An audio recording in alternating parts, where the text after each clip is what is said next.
Vamos colocar em pé e vamos receber com uma calorosa salva de palmas o pastor Marco Feliciano.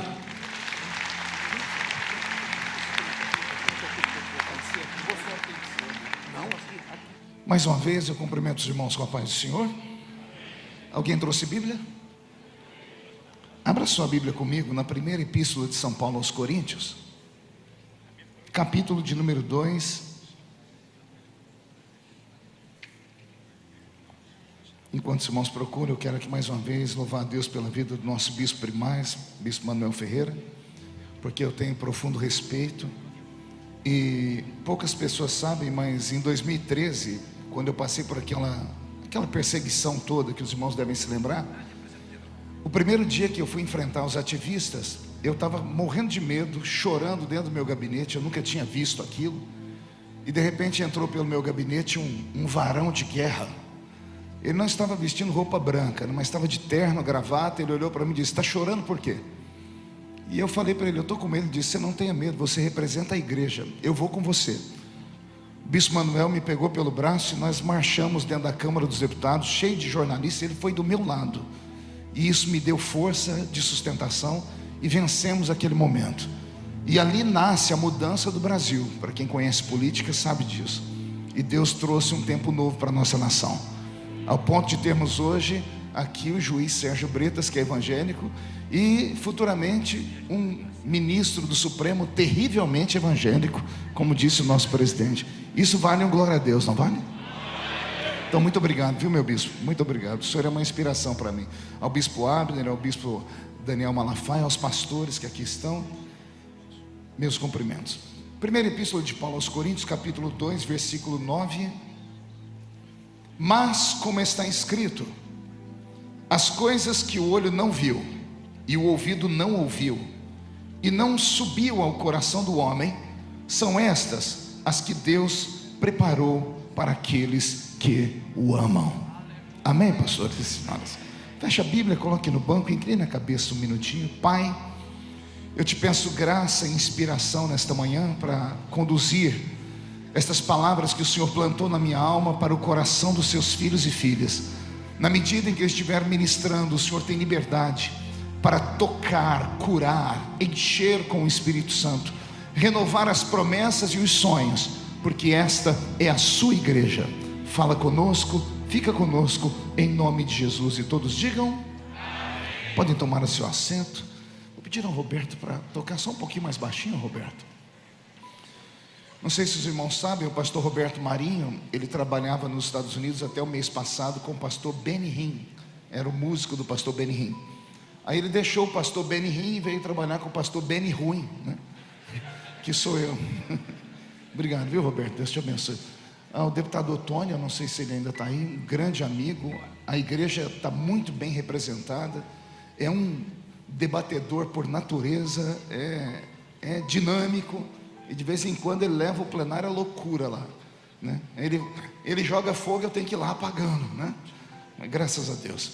Queridos, eu pensei muito no que falar aqui nesta manhã, e eu quero aqui pedir licença para, ao invés de trazer um estudo bíblico para obreiros, para pastores, trazer uma mensagem expositiva, uma mensagem do coração do pregador para o coração dos pregadores e pregadoras que aqui estão.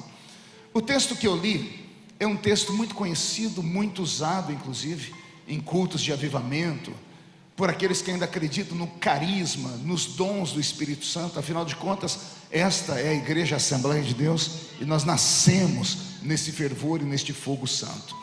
E eu estava me lembrando que o apóstolo São Paulo, quando ele escreve a carta aos Coríntios, tanto a primeira quanto a segunda, ele não escreve a carta porque ele está animado, porque ele está feliz, porque ele está com saudades.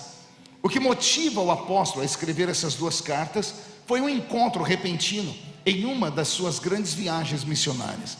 Estava ele dentro de um barco, e ele é reconhecido por alguém que se aproxima dele, segundo os historiadores, e esta pessoa se abre a ele dizendo assim: apóstolo, eu sou da igreja de Corinto, igreja que o Senhor plantou há 20 anos atrás.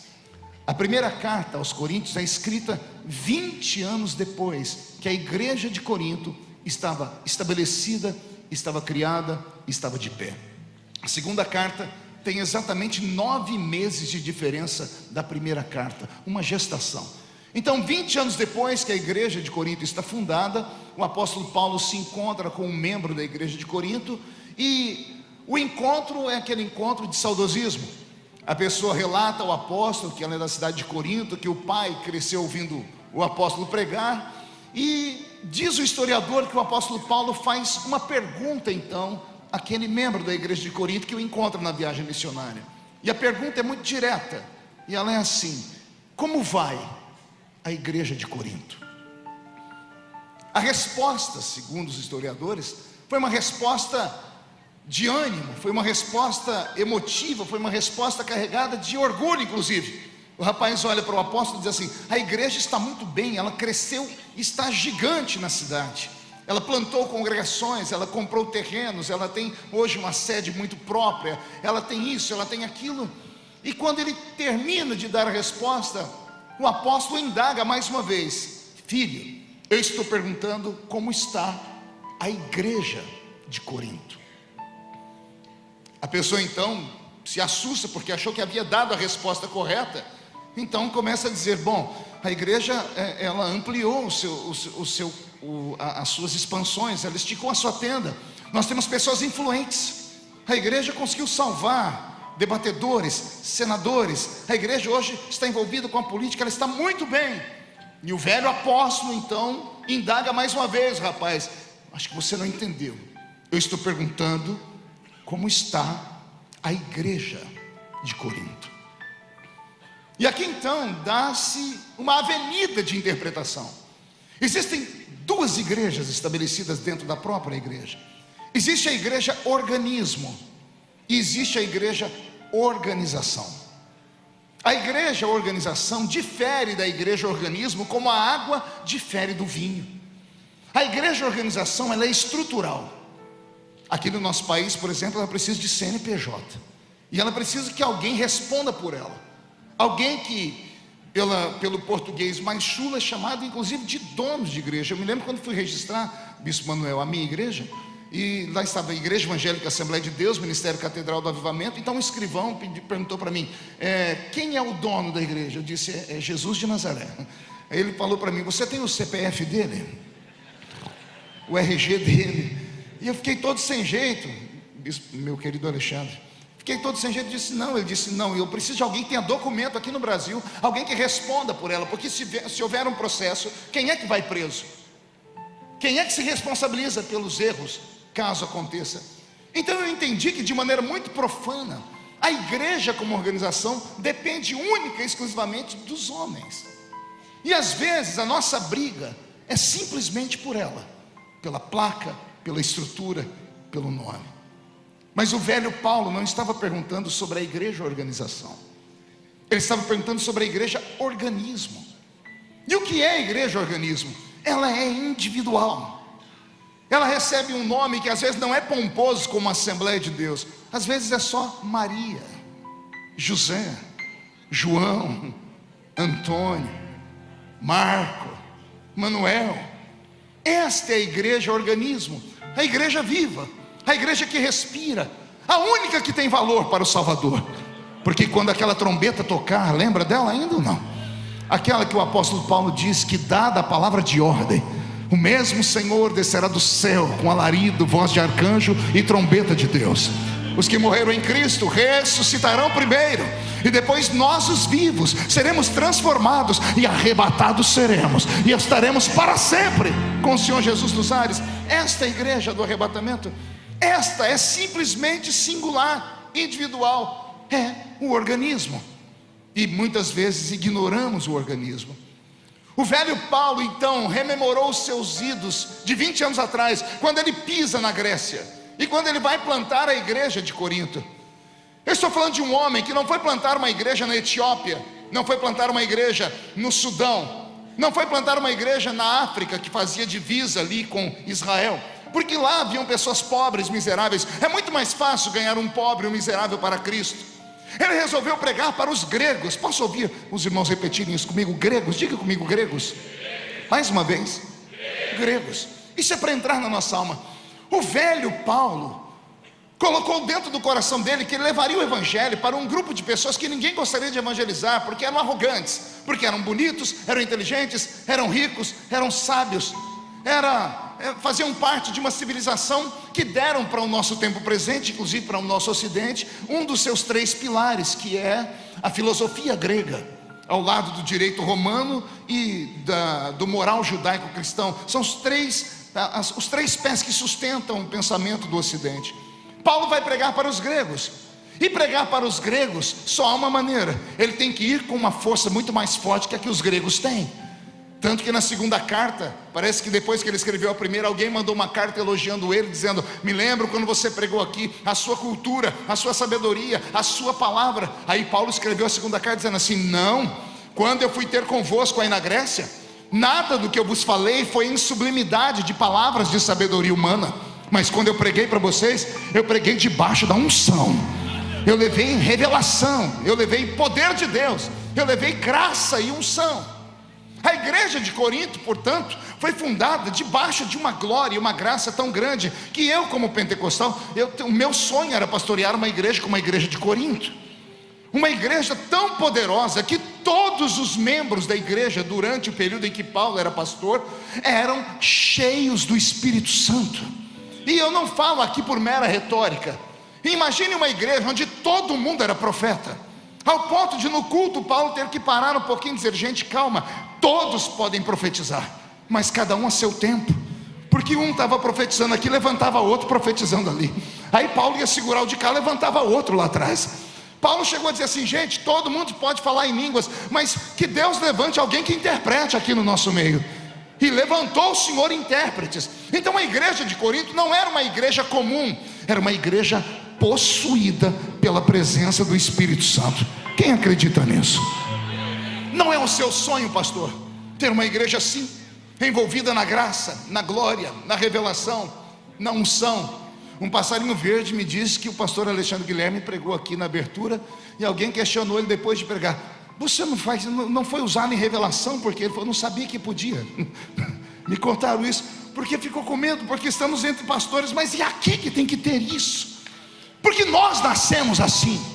Eu tenho orgulho de ser assembleiano, não é porque é a maior igreja do Brasil, mas é porque é uma igreja que tem alicerce na graça, na glória, na unção, na revelação, nos dons do Espírito Santo. E eu acredito que os profetas ainda estão aqui. Às vezes o que nos atrapalha como obreiros, e permita aqui fazer o meia-culpa, porque eu também sou, porque o que nos traz ao altar, porque aqui só tem evangelistas, missionários, missionárias e pastores, então esse puxão de orelha vale para nós. O que é que nos tira do meio do povo e nos coloca no altar? É porque alguma graça diferente o pastor viu em nós. O fervor, a vontade de evangelizar, a vontade de trabalhar, a honestidade, o serviço bem feito à igreja, a alegria. Ninguém consagra um pastor simplesmente por consagrar, se consagra porque ele tem características, e principalmente as espirituais.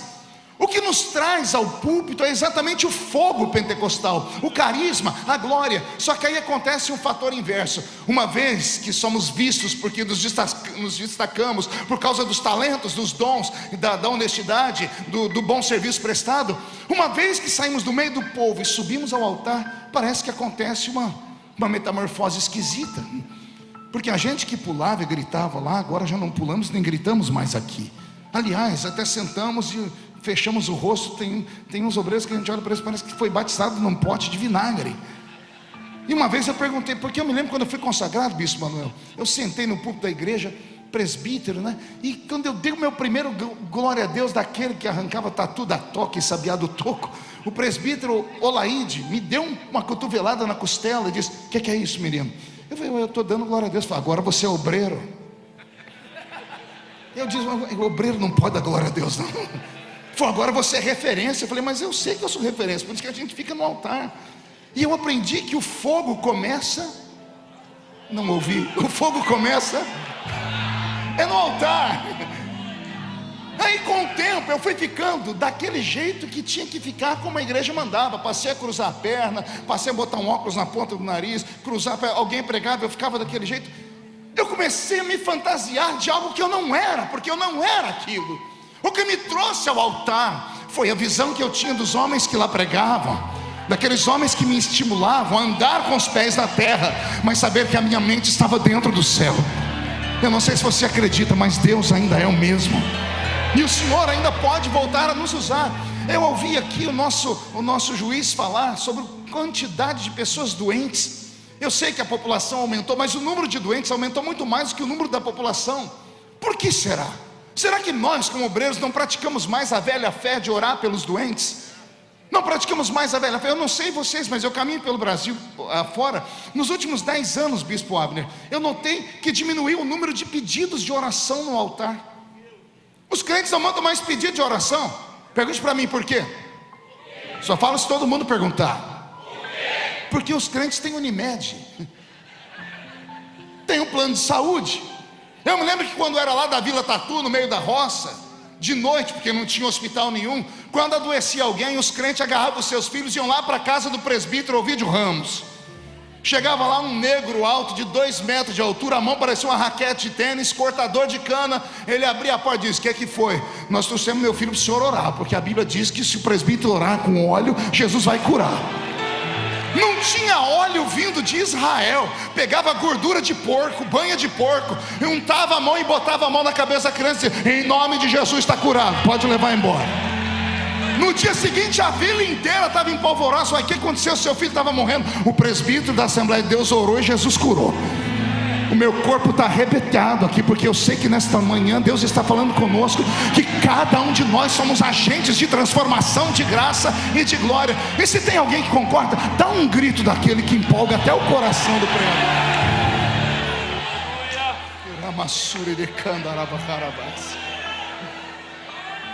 O rapaz sentado com Paulo começou a entender a pergunta e disse: eu falei que a igreja está rica, está grande, ela só está um pouquinho diferente. Está diferente no que, meu filho? Aqueles barulhos, aquelas revelações, não tem mais. Por que não tem mais? Ora, quem fazia barulho eram os velhos. A geração nova é mais descolada. A geração nova que anda de carro importado e vai para a faculdade, só tem carro importado e vai para a faculdade porque os velhos pais, ignorantes, analfa de pai, beta de mãe, botavam o joelho no chão e gritavam o culto inteiro. Gritavam e oravam para Deus avivar a geração posterior. Aí a geração posterior recebeu tudo de mão beijada, mas esqueceu a graça. Entram em templos de Salomão, mas não tem a essência do cenáculo. Tem ouro e prata, mas não tem levanta e anda. Paulo apertou mais um pouquinho, o rapaz entregou. Tem até uns pecados esquisitos na nossa igreja, Paulo. Como assim? Aí Paulo, quando escreve a carta, diz assim: é sabido que há entre vós um tipo de pecado que nem entre os gentios tem nome. É um pecado que só tem na minha igreja. Um filho dormiu com a mulher do seu pai. Não é incesto, porque o filho não é filho da mãe. Não é adultério, porque não tem nome. O pai era viúvo ou divorciado, casou de novo, foi trabalhar, o filho dormia com a mulher dele, estava dentro da igreja, e a igreja não fazia nada com aquilo, porque o dízimo do rapaz devia ser muito alto, o cargo devia ser muito importante. Então Paulo mandou uma carta para a igreja de Corinto dizendo assim: quando eu plantei vocês, eu não plantei vocês com sabedoria humana, não plantei vocês com autoridade humana. Eu mostrei para vocês que o Cristo é maior do que Zeus, que o céu, a Nova Jerusalém, é maior do que o Olimpo, e que a graça de Deus se revela quando os homens se esvaziam de si mesmos e se enchem do Espírito Santo. E isso incumbe em santidade. E o Espírito Santo não entra mais na igreja de vocês aí em Corinto por causa dos erros que vocês praticam. Deus sabe que todos são seres humanos passíveis de erros. Para isso existe o sangue de Jesus. Para isso existe a confissão dos pecados. Para isso existe o sacerdote orando pela alma. Mas ao ponto de não corrigir mais, ao ponto de terem medo do quê? Quem sustenta a igreja não é homem, é o Senhor. Se o Senhor não der crescimento, em vão trabalha o homem. E Paulo então percebe que a igreja que ele plantou com tanta graça e glória perdeu os seus talentos. Então Paulo pega uma caneta e escreve. E no versículo 9 do capítulo 2, ele diz assim: eu sei que a situação em Corinto está ruim, mas ainda há um remanescente entre vocês. E graças a esse remanescente, diz o Senhor, aquilo que os olhos não viram, aquilo que os ouvidos ainda não ouviram, aquilo que não subiu ao coração do homem, é o que Deus tem reservado para Corinto de novo. Eu vou falar mais uma vez. Paulo estava dizendo: se o diabo achou que destruiu Corinto, mande um recado para ele. Se Deus encontrar meia dúzia de malucos em Corinto e eles começarem a orar, a consagrar e a jejuar, não vai sobrar demora em Corinto nem para fazer mandinga, porque a força desta igreja é uma força que supera o pensamento humano. Eu não estou pregando para homens e mulheres normais, eu estou pregando para homens e mulheres que vivem dentro do sobrenatural. Eu estou pregando para filhos assembleianos. E eu sei, senhoras e senhores, porque sou pastor de igreja também, que a burocracia rouba de nós muito tempo. A luta do tempo presente, os crentes modernos, o nosso enfrentamento com a mídia, a concorrência da igreja com a agenda profana é muito difícil. Eu sei que as coisas não estão fáceis. Eu sei que não está fácil nem criar filhos mais na igreja. Mas se nós não usarmos as técnicas antigas, nós não precisamos de uma receita nova. Nós podemos usar a receita antiga e aplicarmos nela a graça. Nós podemos ser para frente, só não podemos deixar Jesus para trás. Nós podemos ser modernos, só não podemos ser mundanos. Temos que dizer aos nossos filhos que o Jesus da Bíblia Sagrada, que ainda dá línguas estranhas, que dá visão, Ele é o mesmo e não mudou.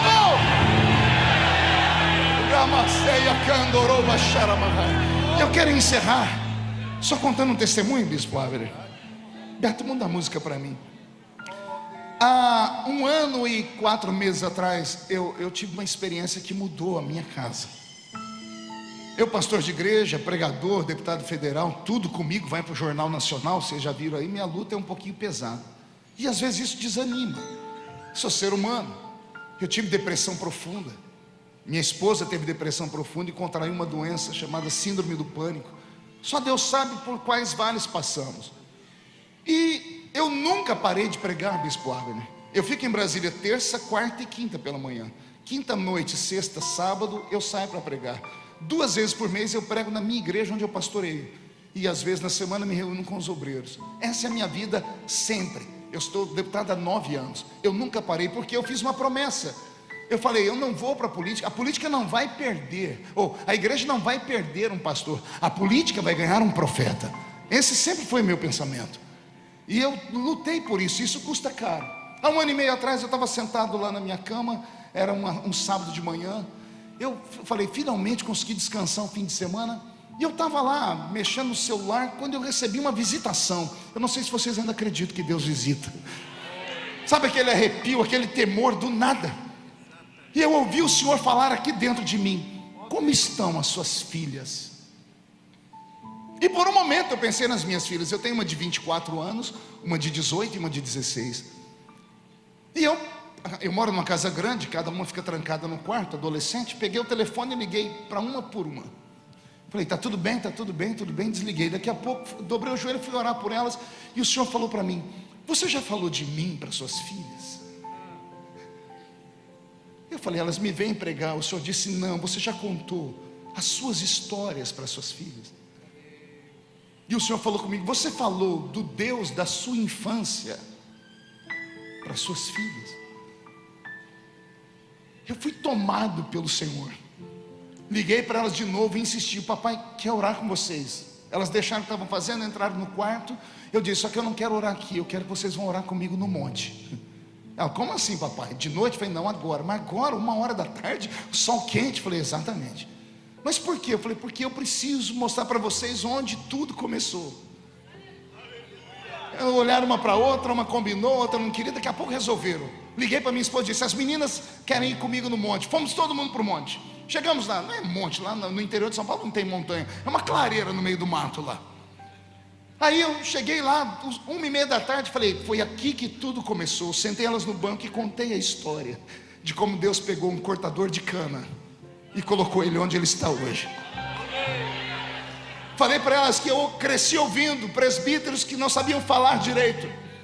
Congreguei em igrejas que tão pequenas eram que não tínhamos instrumentos, não tínhamos som, não tínhamos nada. E cresci ouvindo profecias que saíam de vasos de honra.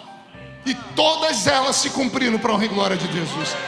Quando eu terminei de dar esse briefing, pastor Abel, eu disse, agora nós vamos orar. Cada uma ajoelhou, as minhas 4 mulheres. Quando eu fui ajoelhar, o Senhor falou comigo, você fica de pé. Você vai orar pela sua família e defender sua casa. Eu entrei numa oração de guerra, como há muito tempo eu não tinha orado. Começamos a orar, era 2h30. Eu terminei de orar, era 3h30, 4 horas. Eu estava suado. Eu gritava, eu esmurrava as árvores. Eu gritava com o diabo dizendo, na minha casa não. E eu reivindiquei a minha família. Eu disse, Senhor, eu prego há mais de 30 anos. Preguei em mais de 80 países do mundo. E eu ganhei e ajudei filhos de crentes pelo mundo inteiro. E eu não quero perder as minhas filhas e a minha casa. E depois que eu orei desse jeito, eu desabei em pranto. Eu caí e chorei muito. As meninas levantaram, vieram, me abraçaram e choraram comigo. Foi um momento de comunhão muito lindo. Quando eu terminei aquilo, eu falei, agora nós vamos orar para ir embora. E a minha filha mais velha, ela era o meu desafio.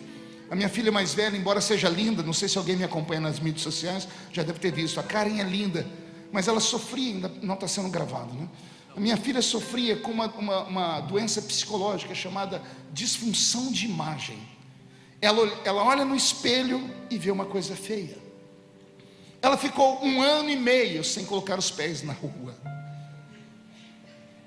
Dei o melhor carro que ela queria no aniversário dela. Ela andava na cidade com os vidros do carro fechado, botando um insufilme no carro para ninguém vê-la. Eu não consegui entender o que era. Esse psicólogo não resolveu, ninguém resolveu. Uma timidez sem tamanho. Aí eu falei, Jesus, eu preciso de um sinal de que o Senhor está aqui. Aí eu falei para minha filha mais velha, Karen, você pode fazer essa oração, filha? Pedi para ela fazer uma oração, era pedir para morrer. Ela tímida, inclusive com a família. Ela olhou para mim, começou a chorar e disse, o Senhor me ajuda, pai? Ei, é o pastor Marco Feliciano que está falando. Ajudei seus filhos. E a minha filha pedindo oração para orar. Me ajuda a orar, pai? Eu falei, te ajudo, filha. Ela agarrou a minha mão, e começamos a orar. Ela orava e parava e chorava. Uma palavra, orava e chorava. Daqui a pouco essa menina deu um grito. E ela disse assim, Deus do meu pai,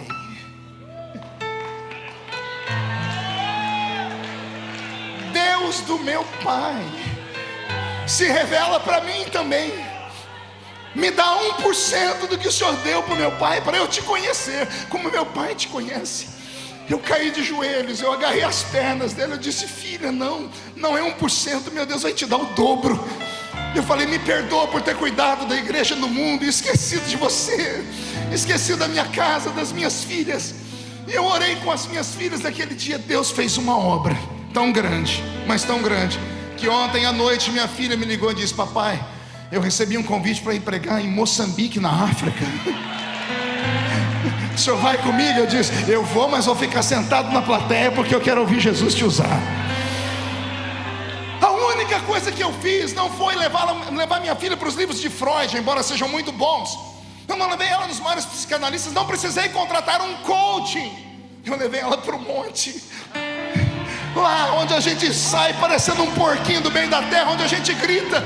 E ainda tem crente, esses crentes que são extremamente importantes, acham que quem vai em monte é tudo maluco, desequilibrado. Aliás, eu acho que a gente é maluco e desequilibrado mesmo. Porque o que Paulo está falando para a igreja de Corinto é um princípio de loucura. E eu encerro aqui. Paulo está dizendo que Deus ama quem é esquizofrênico. Porque esquizofrenia é uma loucura, é uma disfunção mental, é um falsete na psique. E o que é que um doente mental faz? Ele vê o que ninguém vê. Uma pessoa que está vendo o vulto, interna. Eu estou ouvindo vozes, escuto o que ninguém escuta, interna. Está todo mundo com frio e a pessoa morrendo de calor. Está todo mundo com calor e a pessoa morrendo de frio. Você não está normal, não, vai no médico. O que está acontecendo com essas pessoas? Elas veem o que ninguém vê, elas ouvem o que ninguém ouve, e elas sentem o que ninguém sente. Eu acho que Deus tem um pacto com os malucos aqui nesta manhã. Que esta palavra te encha de fé, que quando você sair desta convenção, você entra na rua da sua casa e determine aos demônios que mandam naquele quadrado que lá tem dono, que você é embaixador do reino de Deus, você tem imunidade diplomática. Onde a planta do seu pé pisar, Deus te dará por herança. Eu profetizo a falência do império das trevas no estado do Rio de Janeiro, e profetizo que na rua da sua igreja, da sua casa, não ficará Zé Pilintra, Zé Pilantra, Chucaveira, Tranca-Rua, Preto Velho. Haverá um reavivamento, e a glória de Deus vai possuir a sua igreja. E se você crê nisso, dê um grito de glória a Deus. Glória! Fique em pé e vai glorificando o nome do Senhor.